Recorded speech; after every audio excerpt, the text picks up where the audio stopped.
आपण प्रार्थना करूया. हे परमेश्वर पिता दयाळू बाबा, सदैव सगळं तुझ्या आभार मानतो. महान परमेश्वर, आशीर्वादी परमेश्वर, तुमच्या वचनात चालणार प्रत्येकानं सहाय्य कर.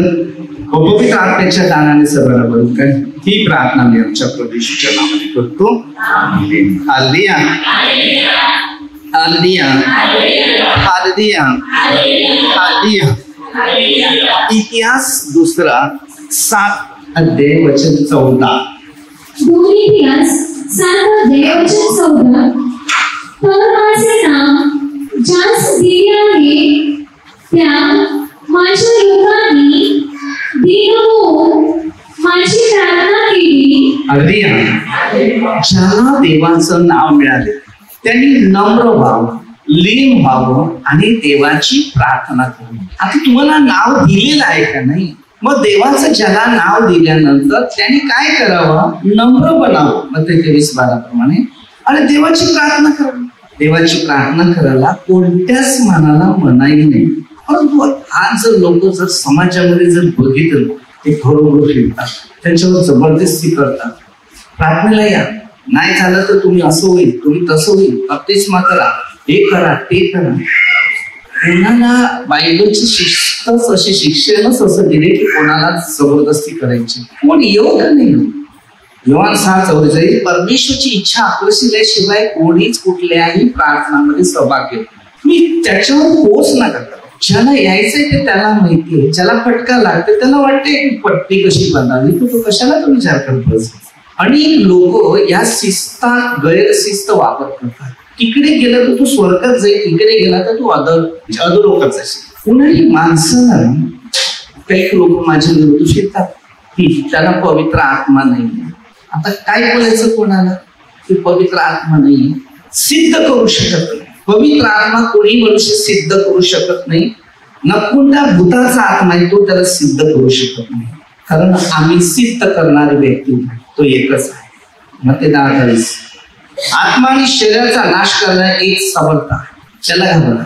अरे एक प्रार्थना सोडून दुसऱ्या प्रार्थनेत धावतात तर तुम्हाला ते दान मिळतील नाही. येशूचं पहिलं शिक्षण पवित्र आत्म्याचं दान असं आहे ना, सगळ्यांना क्षमा कर, सगळ्यावर प्रीती ही असं शिक्षण. जेव्हा मला वचन मिळालेलं आहे, शिक्षण मिळालेलं, ज्ञान मिळाले, पुढीने मिळाले, नफरत नाही, द्वेष नाही, निंदा नाही, ती प्रार्थना नाही. ज्या माणसामध्ये नफरत आहे, ज्या माणसामध्ये द्वेष आहे, त्या माणसामध्ये शैतान आहे. मग तो कोणाही विषय असो, त्याला नफरत करण्याची संधी त्याच दुष्ट आत्म्याची. नफरत कोण करतो माहितीये?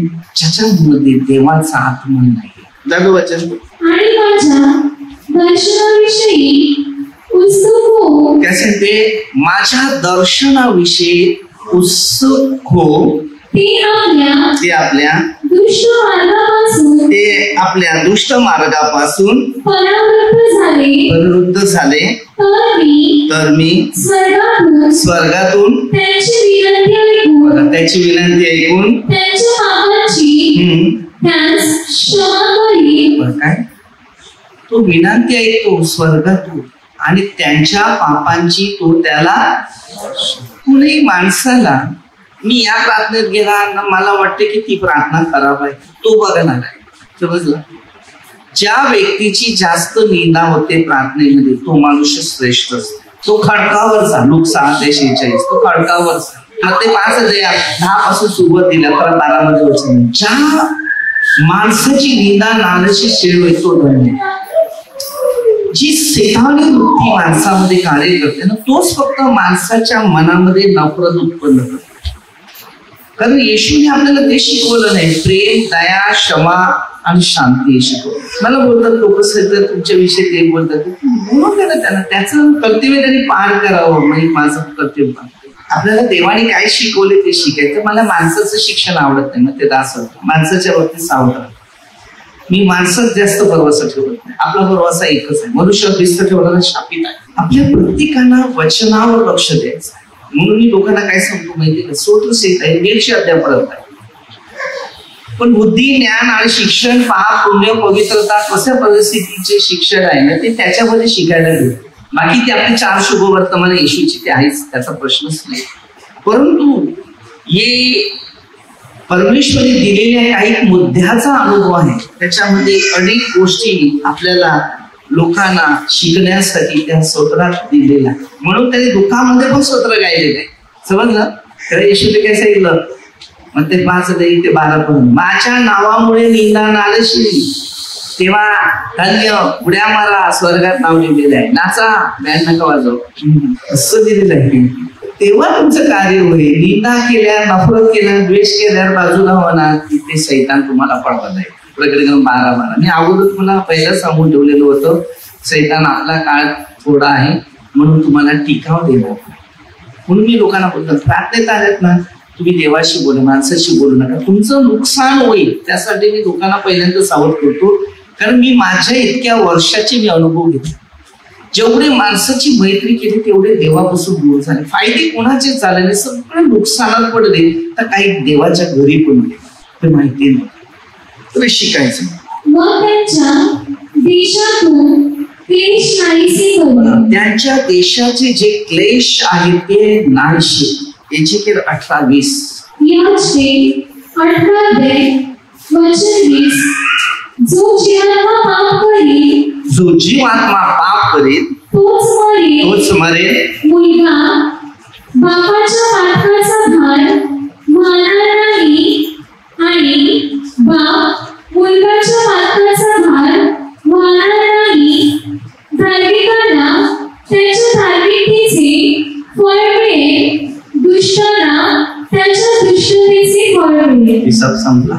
तुझी कर्म तुला, माझी कर्म मला. ते 12:36. आपण वचनावर लक्ष द्यायचं, शिक्षणावर लक्ष द्यायचं, काय करायचं? कशाला? बायबलमध्ये भरपूर गोष्टी आहेत, ऐतिहासिक गोष्टी आहेत. ते मी तुम्हाला सकाळपासून सगळी वचनं द्यायला लावल्या, शिकवायला लावलंय, मार्गदर्शक आहे. हे बसून बायबलमध्ये जे मननचिंतन करतात ना, तेच फक्त वचनं काढू शकतात, न्याय देऊ शकतात, मार्गदर्शक करू शकतात.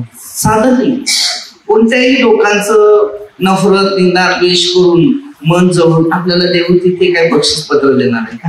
मुलगा बाबाचा भार नाही ना, बाप कुणाचा भार नाही. स्वतःची भार आपल्याला उचलायची नाही, घ्यायची. येशूने स्वतःचा भार घेतला, स्वर्गीय बापाने स्वतःचा भार घेतला, पवित्र आत्म्याने स्वतःचा भार घेतला.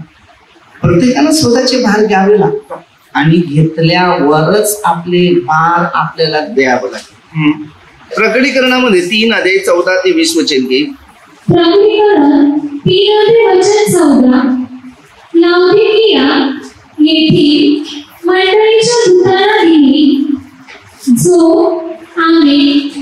विश्वसनीय व खरा साक्षी, जो विश्वासनीय आणि खरा साक्षी, जो देवाच्या सृष्टीचे अधिकरण तो असे म्हणतो. वचन 15. तुझी कृती मला ठाऊक आहे. तुझी कृती मला ठाऊक आहे. आपली सगळ्यांची कृती त्यांना माहिती. परमेश्वर बघा, सगळं रिमोट त्याच्या हातात. आपण काहीच नाही करू शकतो. पहिलं वाटत होतं आपण आपल्या पद्धतीने चालू, नाही, फार चुकीची कल्पना आहे. मी जेव्हा बसतो, शांत राहतो, मनापासून अशी प्रार्थना करतो की प्रभू तू किती दयाळू आहे, किती शांतीचा आहे, किती आशीर्वादाचा. पण कधी तुझा कोणी धन्यवाद देणारे नाही. फार कमी लोक आहेत. देवाला पहिलं स्थान द्या. कुणाची नफरत, निंदा, द्वेष करायचं. भले तुम्ही कुठल्याही प्रार्थनेमध्ये जाता, कधी ते करायचं, एक अन्न सुवार्ता शापितच. बायबल कष्ट दिलेलं आहे. योहानाच्या 1:4 पहिली बायबलची वचनं वाचा, नंतर कुठल्याही ठिकाणी, नंतर कोणाशी आरोप करा. तुम्ही आरोप असा करूच नका, कारण परमेश्वरी क्षमा करायला शिकवले, आरोप करायला नाही शिकवले. माझा कोणी दुश्मन असला, माझ्या पुढे आला तर मी त्याला हात करतो, कारण मला देवाने सांगितलेले क्षमा करणे करतो. मी नाही कोणाशी नव्हतं, कोणाशी नाही. उद्या पुत्राचा लोक येतील, त्याकडे देतो. चांगला आहे. ह्या तू सैतानाकडे जाण्यापेक्षा तू देवाच्या राज्यात आहे, धन्यवाद. हे स्वागत आहे. कोणाची नफरत नाही करायची, पण कारण ते कार्य तुझं नाही, माझा पण हिसाब आहे त्याच्याकडे. कधी माझा पण हिसाब घे. कधी पण शिका, कधी पण कोणाविषयी आपल्याला वाटते त्यामध्ये 5:16 एखादा भाऊ, एखादा नफरत आहे, द्वेषात त्याच्यात आहे, तो चुकलेला आहे, त्याला तुम्ही मारलं तर मरणातून वाचलं, असं वचन दिले. बायबलमध्ये बरेचसे मुद्दे असे दिलेले आहेत, कारण त्या बायबलच्या मुद्द्यावर आपल्याला जायचं, बाकी कोणा मुद्द्यावर जायचं नाही. माणसाचे मुद्दे चुकीचे. त्यांनी येशूचा विश्वासघात केलेला, तुम्ही विचार करा ना. आज लोक कुठे सत्य माहिती नाही. तू शीत नाहीस व उष्ण नाहीस, तू शीत किंवा उष्ण असता तर बरे होते. त्यासाठी शीत किंवा उष्ण असता तर तू वचन सोडा, पण तू तसा नाहीस. तू तसा नाहीस, कोमट आहेस. कोमट आहेस म्हणजे उष्ण नाहीस, शीत नाहीस. शीत नाहीस. म्हणून मी तुला आपल्या तोंडातून ओपून टाकणार आहे. वचन 17, मी श्रीमंत आहे. मी धन मिळवलेलं आहे. मला काही कमी नाही असे तू म्हणतोस. पण तू कष्टी, दारिद्री, आंधळा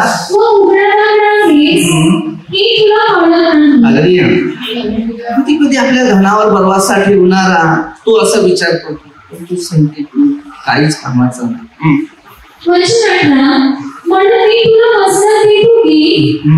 श्रीमंत होण्यासाठी तू अग्नीने शुद्ध केलेले सोने माझ्यापासून विकत घे. अग्नीने शुद्ध केलेलं सोनं माझ्यापासून विकत घे.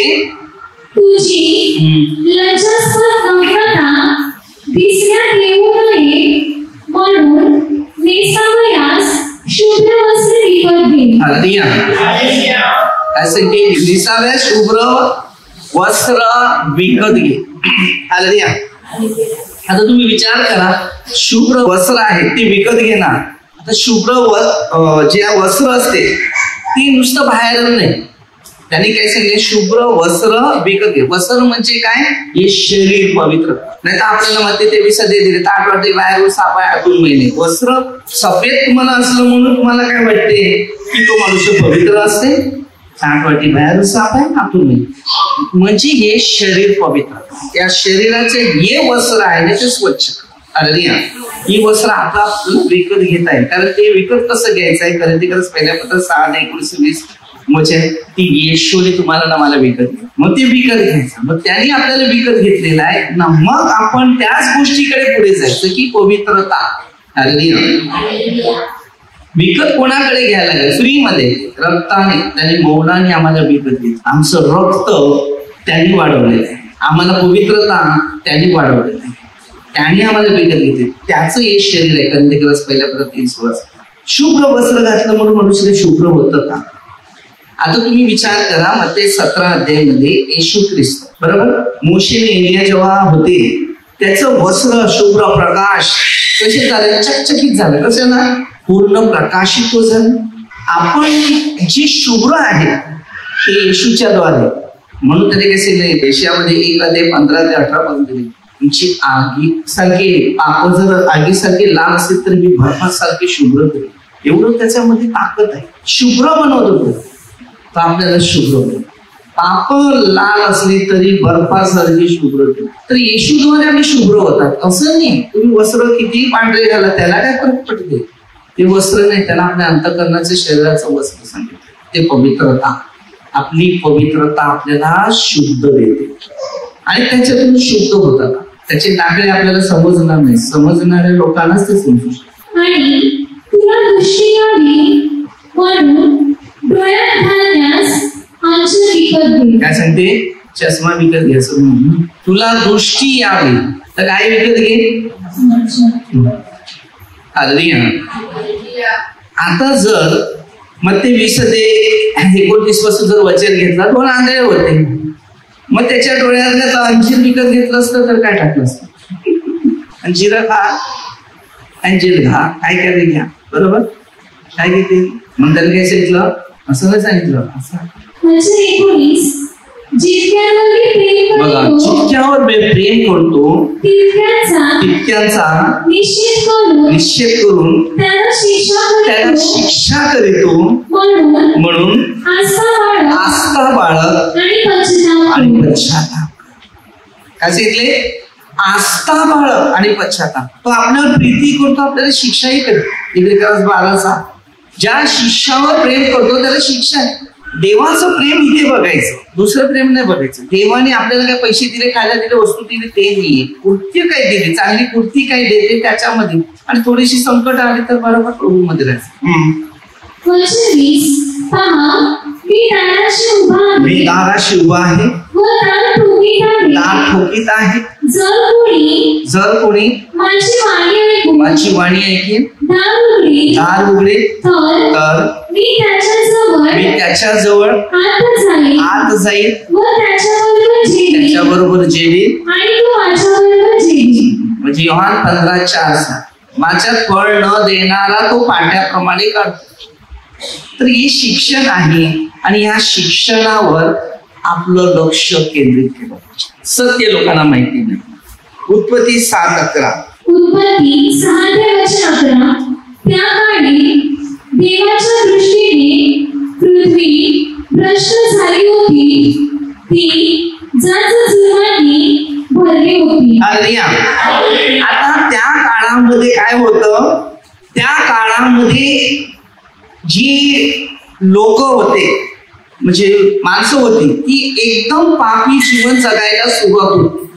आणि त्या पापी लोकांसाठी सृष्टीची पूर्ण नाश करायची जबाबदारी.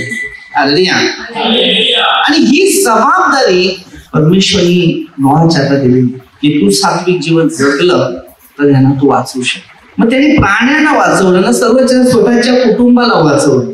जे 16:21 जी विश्वासी होते, भक्तिदायक होते, प्रार्थना करणारे होते, प्रार्थनेमध्ये सहभाग घेणारे होते, अशा लोकांना वाचवणं बाकीचं सोडून आपल्याही जीवनामध्ये हे शिकायचं आहे की जर आपण प्रभूमध्ये वचनात आहे, शिक्षणात आहे, नियमात आहे, तर आपल्याला प्रभू वाचवेल. तर योहानाचे पहिल्या पत्रात 1:7. योहानाचे पहिले पत्र 1:7. पण जसा तो प्रकाशात आहे तसे जर आपण प्रकाशात चालत असलो तर आपली एकमेकांबरोबर सहभागिता आहे.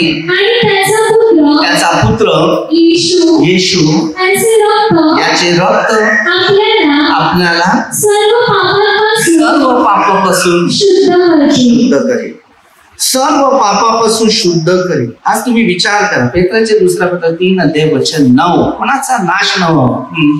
पेत्राचे दुसरे पत्र 3:9, किती लोक ज्याला विलंब म्हणून म्हणतात, तसा विलंब प्रभू आपल्या वचनाविषयी करीत नाही, तर तो तुमचे बिगारी सहन करीतो. कोणाचा नाश व्हावा अशी त्याची इच्छा नाही, तर सर्वांनी पश्चाताप करावा अशी आहे.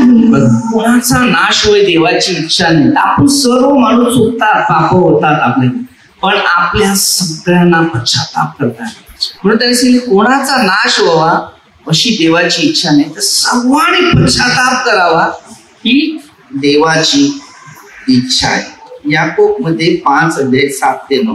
याकोबाचे पत्र 5:7. ओ बंधूंनो, प्रभूच्या आगमनापर्यंत धीर धरा. पहा, शेतकरी भूमीच्या मौल्यवान पिकाची वाट पाहत असतात. त्यास पहिला व शेवटला पाऊस मिळेपर्यंत त्याविषयी तो धीर धरतो. आपण ख्रिस्तामध्ये अशाच पद्धतीने धीर की जर परमेश्वराची माहिती आणि पवित्र आत्मेची माहिती जतपर्यंत मिळाली नाही तत्पर्यंत त्या प्रार्थनेमध्ये आम्हाला टिकावं घ्यावं लागते. तर आम्ही काय करतो, थोडीशी प्रार्थना आली का आम्हाला सामर्थ्य मिळालं झालं, पण ते सामर्थ्य किती लोकांसाठी होतं, ती गीत तुम्हाला किती 5 लोकांसाठी होतं, 15 लोकांसाठी होतं का 100 लोक, रिटर्न आलं का तुम्ही संपलं. तसं नाही, या तिघांची पूर्ण माहिती आहे. म्हणून त्याला बाप्तिस्मा म्हटलेलं आहे. त्याला बाप्तिस्मा का म्हटलेला आहे, पिता, पुत्र आणि पवित्र आत्मा. या तिघांची ऐतिहासिक पूर्ण माहिती पाहिजे की परमेश्वराने सृष्टी कशी बनवली. त्या सृष्टीमध्ये बाप्तिस्मा साधं सोपं नाहीये. बरेच लोक बाप्तिस्माच्या मागे लागलेले आहेत, तुम्हाला स्वर्ग मिळेल बाप्तिस्माच्या द्वारे. अरे नोहाच्या काळामध्ये देवाबरोबर बसलेले लोक होते, देवाबरोबर देवाने पाठवलेले लोक, ते सुद्धा बुडून मेले. फक्त नोहा एकटाच वाचलेला आहे. तुम्हाला काय वाटलं? आदाम देवाबरोबर होता तरी त्याला अशी कंडिशन झाली, तो पण गेला की नाही गेला? म्हणजे शिका बाप्तिस्माचा अर्थ काय की त्यावेळेला परमेश्वराच्या काळात एवढे लोक होते, फक्त नोहाच वाचला. मग काय त्याच्यात कोण देवाबरोबर नव्हते का? होते की नाही होते? आज जर तुम्ही विचार करा, नोहाच्या काळानंतर आपण अब्रामाचे विचार बघतो, बरोबर? त्याच्यानंतर मोशेचे अनुभव घेतात, बरोबर आहे की नाही? मोठे मोठे महान व्यक्तीचे त्याच्यानंतर आज संदेश आले, येशू ख्रिस्त परणारे येशू नंतर एवढे प्रेषितानंतर तुम्ही आणि मी. याची ऐतिहासिक माहिती पाहिजे. तो परमेश्वराच्या काळामध्ये कशा पद्धतीचं जीवन होतं. तेव्हा एदण्यासाठी काय होतं? कोंबडे, बकरे, बैल सगळे वापर होते. त्याच्यानंतर हे सगळं सैतानाने सगळं वाटून खाल्लं, सगळे बाबतीत सैतान हजर राहिला, तो मानवामध्ये शिरलेला होता. त्याच्यानंतर मग पुत्रा, मग परमेश्वराने यज्ञ अर्पण केलं की माझाच पुत्र अर्पण. मग त्यांनी बलिदान देत असताना प्रभू येशू सांगते, मी जाईल आणि सत्याचा आत्मा तुम्हाला पाठवेल, तेव्हा तुम्हाला सगळं काही शिकवेल. 14:26 मध्ये दिले पवित्र आत्मा सर्व गोष्टीची शिकवेल. मध्ये 10 तुम्ही नाही मला तुमच्या काही परमेश्वराचा ही आत्मा शिकवणार आहोत. आत्म्याच्या शिक्षणाने माणसं शिकतात, असं नाही शिकत. परिवर्तन त्याला बोलतात, परिवर्तन. पापी लोकांचं जीवन परिवर्तन केलं गेलं आणि त्या परिवर्तनाद्वारे पापी लोक चेंजिंग झाले. आम्ही चेंज नाही झाले, आम्ही चेंज व्हायला बघतो पण चेंज होत नाही. म्हणून अध्यात्माला त्या बायबलच्या ऐतिहासिक गोष्टी सापडल्या नाही. बाप्तिस्मा तर 1000 लोक देत, त्याच्यात किती लोक खरे? आज किती लोक बाप्तिस्मा घेतले?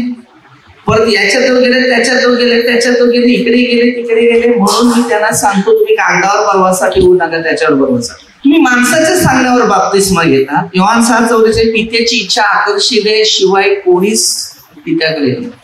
एका आईला माहिती नाही मुलगा होणार आहे का मुलगी होणार आहे. मुलगा नाव, बापाचं नाव दिलं जाते मुलाला, बरोबर, पण बापालाच माहिती नाही मला मुलगा होणार आहे का मुलगी होणार. पहिला काय होईल माहिती, तो अगोदर नावाबिवाची तयारी कर. हे ठेवलं ते देऊ, ते दिलं ते देऊ, ओके. फक्त येशू ख्रिस्ताच्या बाबतीतच माहिती. अशी गोष्टी आहे. येशूला या ऐतिहासिक गोष्टी माहिती होती. देव त्यांच्याशी बोलत होताना त्यांनाही कळत होतं हे असं होणार. आता आपल्या प्रार्थना केंद्रामध्ये किती लोक असे होते, त्यांचे मुलगे गेले, परत आले, सगळं झाले, विसरले की नाही, विरुद्ध वागले का नाही, असे आहेत ते. जे देवाने आम्हाला पवित्र आत्म्याचं दान मिळालं ना, ते लोक काय सांगतात, त्यांना दान माहिती नाही, त्यांना पवित्र आत्मा नाही मिळत. मग तुमची मुलं गेलेली परत कशी आली?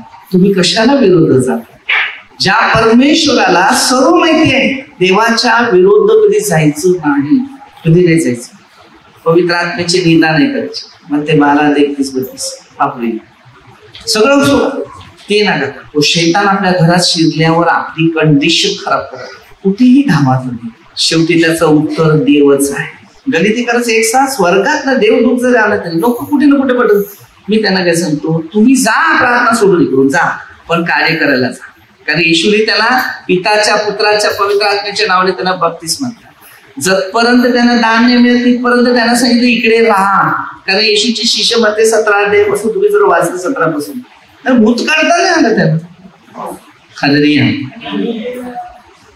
आता नको प्रकटीकरण 12 शैतान आपला काळ आहे तो तुम्हाकडे आलाय, तो बरोबर आहे. तो त्या माणसात घुसतो का? त्या माणसाच्या द्वारे बरोबर पितात का? त्यांना सांगतात आमच्या प्रार्थनेचं, आमच्या प्रार्थनेचं.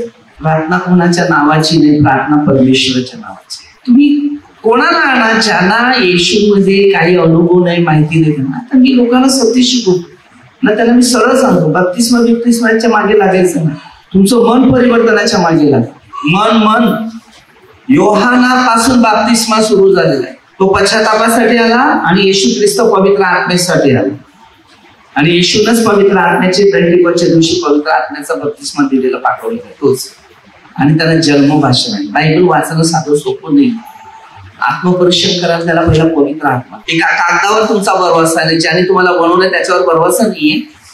एक कागद दिलं का झाला तो ख्रिस्ती. कागदाला ख्रिस्ती होते. ते पेपर फाटले ते गेले. मी ह्याला डिमांड देत नाही, कारण ज्या प्रभूने मला जिवंत देवाने बनवले नाही तर मला कागदपत्र नाही दिलं. पौल काय सांगितलं, शाईने नाही तर पेनाने, तर मनाची नवीकरण हृदय त्याच्या. अंतःकरण साफ पाहिजे. तू ख्रिस्ती कशावरून समजतो? खरा ख्रिस्ती उत्पत्ती 1:27 देवाचं प्रतिरूप म्हणजे देवासारखं काम करतं त्याला. योहान 10:35 त्याला देवाचं वचन प्राप्त झालं, त्याला देव म्हटलं तर आज्ञाबद्ध होत नाही. हे बायबल असं शिकवतं. मग ते 5 वेळा तुमची सत्कर्म परमेश्वराचे ओळखतात. मला लोक कशाने ओळखतात? बाप्तिस्मा मारून थोडंच ओळखतात. मला कोण सांगतो का तुझा बाप्तिस्मा झालाय? मला कशावर ओळखतात? मी प्रयत्न करतो एवढंच माहिती. मी लोकांशी बोलतो चालतो बस. बायबलचे मुद्दे आपल्या अंतःकरणात ना आपल्या डोक्यात पाहिजे. कागदावर बरोबर ठेवला. अरे उत्पत्ती 1:27 वचन मध्ये उत्पत्ती 1:27 प्रत्येक मनुष्य देवाचा प्रतिरूप आहे. मग त्याला धर्म कसा बदलणार? हा, धर्म बदलताय आहे तिकडे धर्म बदलणारे कुठले मुद्दे आहेत? हा, धर्म नाही बदलत, त्याची मेजॉरिटी बदल. माझी पार्टी तुझी पार्टी. ख्रिस्ती समाजामध्ये किती पार्टी आहेत माहिती? फक्त स्वार्थ पैशासाठी. हा, सेवा नाही करा. सेवा करा तुम्ही, दान धर्म करा, हे बायबलचे पूर्ण शिक्षण आहे. त्या बाबतीत मी विरोध नाही. पण लोक अशी पण बप्तिस्मा घेतात की माझ्याकडे आले ना, घ्या तुम्ही कमवा, तुम्ही देवाचं वचन आहे, तुम्ही कामाला जा आणि मला पैसे आणून द्या. हे असे संस्कार लोकांमध्ये आहेत बऱ्याच ठिकाणी. ते सगळं खायला प्यायला मिळते, ते पैसे मागतात. कोंबडीचं मटण खाल्लं की नाही खाल्लं, कोणी दिलं ते, ज्याने दिलं त्याला देवाला धन्यवाद. त्याला बोलतात प्रार्थना. मला किती नद्या सापसून आहे. माझ्या मंदिरात सारा दर्शव सांगा. मला फक्त सांगा अनेक ठिकाणी मंदिरात पैसा पडते तर जाते, कोणत्या गरीबाला कधी मदत केली नाही. माझं गुपित कार्य, माझ्या जोडीला फिरा, मी तुम्हाला दाखवतो काय कार्य करायचं. ते घरात बसून कार्य नाही, प्रचाराने कार्य. लोकांचं मन परिवर्तन. बप्तिस्मा आहे पण तो कोणता आहे? त्याच्या मनाच्या, जीवनाच्या, शरीराचा, आत्म्याचं नवीकरण झालं पाहिजे. इस्रायलचा गुरु होता योहानमध्ये 3:3 मध्ये. इस्रायलचा गुरु येशूने काय सांगितलं? नव्याने जन्मल्या वाचून कोणी देवाच्या राज्यात प्रवेश करू शकतो. तो तर सगळ्यांना बप्तिस्मा देत होता. तो गुरु होता इस्रायल मधला. हालेलुया. सगळ्यांना धार्मिकता नाही. धार्मिकता प्रचार कसा होतो? वचनाद्वारे, शिक्षणाद्वारे, ज्ञानाद्वारे. देवाचं ज्ञान घेतलंच नाही ते देणार काय? पुस्तकी ज्ञान तुम्हाला लोकांना थोडंच पवित्र आत्मा येणार आहे. पवित्र पुस्तकाचं ज्ञान आहे तर पवित्र नाही. पुस्तकं भरपूर आहेत, अशी जागतिक पुस्तकं ती मानवाची झाली. हालेलुया. कोरांचं सायन्स बरोबर. आता जर तुम्ही सायन्स जर बघितलं तर ते मानवाच्या नियमानुसार. बायबलचं सायन्स कोणीच टिकवू शकत नाही बरोबर. पहिला रेडिओ कोणी तयार केला माहितीये? माहिती आहे? अलेक्झांडर. कोणी? हा, तर त्याचं नाव आहे त्या पुस्तकात. पहिली सृष्टी कोणी बनवली माहिती नाही. पहिला पुरुष कोण बनवला माहिती नाही. पहिल्या पुरुषाला मुलं किती झाली माहिती नाही. ही इतिहास शिकवा ना. हे सायन्स सगळ्यात मोठा आहे. या सायन्स मध्ये भरपूर बुद्धी आहे. सगळं ते शिका. म्हणून मी लोकांना शिकवतो, हे शिका. हे शिकलं तर सगळं शिका. 15वी पर्यंत शिकलं तर पानं घेतले, दिले, टाकले, कंपनीत जायचं, जॉब पाहिजे बरोबर ना. मग काय सांगितलं? क्लास लागते. क्लास जोडीला घ्या. काय करणार आहे लोकांना? शिस्त नाही, शिस्त नाही. हे शिका. हे पवित्र शिक्षण, ते शारीरिक शिक्षण आहे. आत्म्याचं शिक्षण पुढे देव सर्वांना शिकवणं. म्हणून अनुवाद मध्ये 11 ते 18 पासून मुलांना बसता, उठता, लिहिता देवाविषयी शिकवायचं. तेव्हा सगळं आहे. आपल्याला पश्चातापात जायचं आहे. ही कला आहे. एक शारीरिक साठी कमावण्यासाठी शिका. मी नाही विरोध करत त्यांना. पण जे सार्वजनिक जीवनामध्ये जर पोचलंच नाही भविष्य तर फायदा आहे. त्याचा उपयोग काय होणार मला सांग. झालं? तुम्ही धीर धरा. आपले अंतःकरणे स्थिर करा, कारण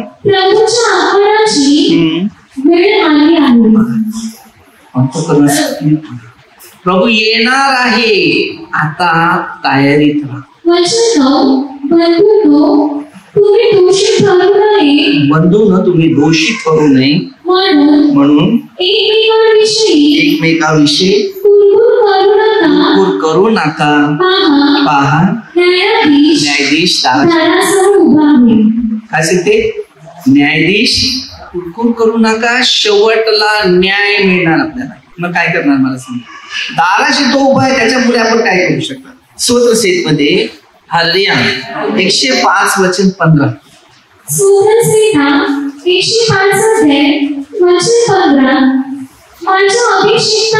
माझ्या अभिषिक्तांना हात लावू नका. माझ्या संदेष्टांना विचार करा. संतिष्ठी देवाचे त्या विरुद्ध हात पण लावून त्याला बोलायचं.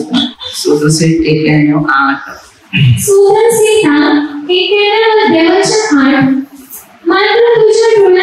तुझ्या डोळ्यांना ती दिसेल दूरजनाला प्राप्त होणारी प्रतिफळ तुझ्या दृष्टीस पडेल. हालेलुया.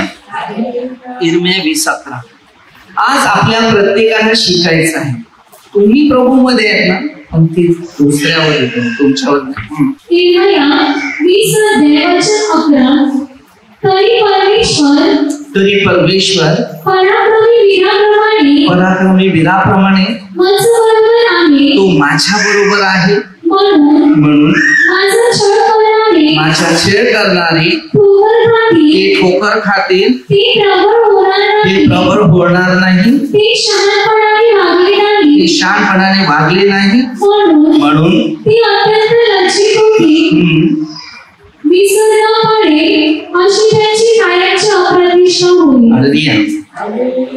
वचन भरपूर विरुद्ध जायचं नाही कोणा.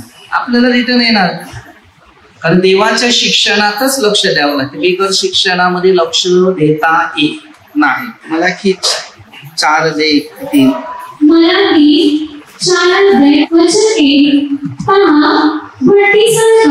बंडीसारखा तप्त दिवस येत आहे. सर्व गर्विष्ठ सर्व दुराचारी तो येणारा दिवस त्यास जाणून टाकील. त्यांचे मूळ फांदी वगैरे काहीच राहू देणार नाही, असे सेनाधीश परमेश्वर म्हणतो. विचार करा शेवटचा काळ. आता गरमी होती ना, गरमी होती की कसं आहे ते परमेश्वराने दिलेले लक्ष द्या. बायबल काय आहे ते वाचा, म्हणजे स्वतःच्या मनाला शांती असते ना, टेन्शन नाही. वचन 2. पण तुम्ही जे माझ्या नावाचे भय करणारे, त्या तुम्हावर न्यायत्वाचा सूर्य उदय पावे, त्याच्या पंखाच्या ठाई आरोग्य असेल, त्याच्या पंखाच्या ठाई आरोग्य असणार. तुम्ही गुढातल्या वस्त्राप्रमाणे बाहेर पडून भागाल. तसं मध्ये वाचतात ना, पंखाच्या सावलीत. तसं आहे, आपण परमेश्वराच्या बरोबर आहे तर आपण त्याचा आशीर्वादाने राहतील, पण जे परमेश्वराच्या विरुद्ध जातील ते नुकसानात पडतील. तुम्ही दुष्टास तुडवाल, कारण मी हे करीन. त्या दिवशी ते तुमच्या पायाच्या तळव्याखाली राखीप्रमाणे होतील, असे सेनाधीश परमेश्वर म्हणतो. आपण विचार करूया, आपण जर प्रभू मध्ये मजबूत आहे तर आपला विजय हमेशा होईल. आणि त्याची कंडिशन कशी? सूत्रसे 38:5. माझ्या मूर्खपणामुळे माझ्या जखमा सडून त्यास दुर्गंधी सुटली आहे. माझा स्वतःचा मूर्खपणा, त्यामुळे मला काय झालेलं आहे? जखम, मला स्वतःला दुर्गंधी आलेली. हालेलुया. इर्मियाची विलापगीत अध्याय 3 वचन 61. विलापगीत 3 अध्याय वचन 61. हे परमेश्वरा माझ्या विरुद्ध त्यांनी केलेली निंदा त्याच्या सर्व योजना तू ऐकले नाही. लोक आमचे करतात, पण त्याने ऐकले नाही ना. ज्याने ऐकले त्याचं उत्तर त्यांना देवाने दिले. प्रश्न नाही, आपल्याला करायची गरज नाही. तर इर्मिया 17:14. हे परमेश्वरा मला बरे कर, म्हणजे मी बरा होईल. मला तार म्हणजे मी करेन, कारण तू माझा संपूर्ण जीवनाचा खरा मार्ग आपला परमेश्वर. एशियामध्ये 53:5 त्याला मार बसला आम्हाला आरोग्य नाही. खरे पाहिजे असता तो आमच्या अपराधामुळे घायाळ झाला, आमच्या दुष्कर्मामुळे ठेचला गेला, आम्हास शांती देणारी अशी शिक्षा त्यास झाली, त्याच बसलेल्या फटक्याने आम्हाला प्राप्त झाले. विचार. आता शेवटचं वचन घ्या. निर्गम 15 अध्याय वचन 26. तू आपला देव परमेश्वर त्याचे वचन मनापासून ऐकशील, त्याच्या दृष्टीने जे मी ते करशील, आणि त्याचे सर्व विधी पाळशील, तर मिस्री लोकांवर जे लोक मी पाठविले त्यापैकी एकही तुझ्यावर पाठविणार नाही, कारण मी तुला रोगमुक्त करणारा परमेश्वर आहे. ब्रदर नाही, पण माता पास्टरने कोण नाहीये, करणारा तोच आहे, होशेस आहे. जखम करेल मीच तुला पट्टी बांधेन, तसं आहे. तर परमेश्वर आपल्याला या गोष्टी शिकवते, पण आपलं लक्ष केंद्रित झालं पाहिजे ते पवित्र शास्त्रावर. याच्यावर जर लक्ष असेल तर तुम्ही तुमच्या जीवनात कराय, आमच्यावर नाही. मी नेहमी लोकांना सांगतो, माझ्यावर भरवसा ठेवू नका, कारण तुम्ही माणूस आहे, मी पण माणूस आहे. माणसाचे आचार विचार एकदम खोल खराब असतात, त्याच्यासाठी याच्यावर भरवसा ठेवा. नाही हे मी शिकवतो ना, ऐका आणि पाळा, त्यात काहीतरी अनुभव दिसेल. कारण ज्ञान मी त्याच्याकडून घेतो, तेच मी तुम्हाला देतो. पटलं ते धरा, नाही तर सोडून देतो. माझं त्याच्यात लेणं देणं नाही, कारण ती त्याचे कार्य आहे, माझे कार्य नाही. त्यांची ड्युटी आहे, ती माझी ड्युटी. मला त्याने पाठवले, माझं काम आहे, त्या कंपनीत कामाला लागणं, काम करतो, सर्व्हिस देतो, बस मला पगार तो देतो, मला टेन्शन नाही. म्हणून माझं सगळं आहे ते त्याचं, माझा पत्ता तिकडचा इकडचा नाही. म्हणून मी कुठे ठिकाणी स्थिर नाहीये. आपल्याला दिलंय काम करायचं नाही यायचं, बोलला आज याला सांग, आज त्याला सांग, तेवढं करा, चुप राहा. कुणाचं मन तोडायचं शिक्षण नाही दिलं, लोकांचं मन जोडायचं शिक्षण. तर आता आपण छोटीशी प्रार्थना घेऊया. परमेश्वरच्या वचनावर आपला भरवसा असू दे. सर्व लोकांमध्ये शांती, प्रीती, दया, समाधान आणि हर एक व्यक्तीच्या जीवनात दुष्टाई आत्म्या त्याच्यातून निघून जावे आणि प्रत्येकाला सहाय्य भेटावं. प्रभूच्या मार्गानुसार आपलं प्रत्येकाचं कार्य, शिक्षण, ज्ञान, बुद्धी भेटावं विशेष प्रार्थना करूया. हे स्वर्गीय पिता परमेश्वरा, सर्व जीव काम करतो, सरपंच सर्व पोलीस लोक प्रभूचा आशीर्वाद देणं आलेल्या हर एक व्यक्तीला प्रभूच्या राज्यात भेटावं ही प्रार्थना प्रभू येशूच्या नावाने करतो. आमेन. हालेलुया.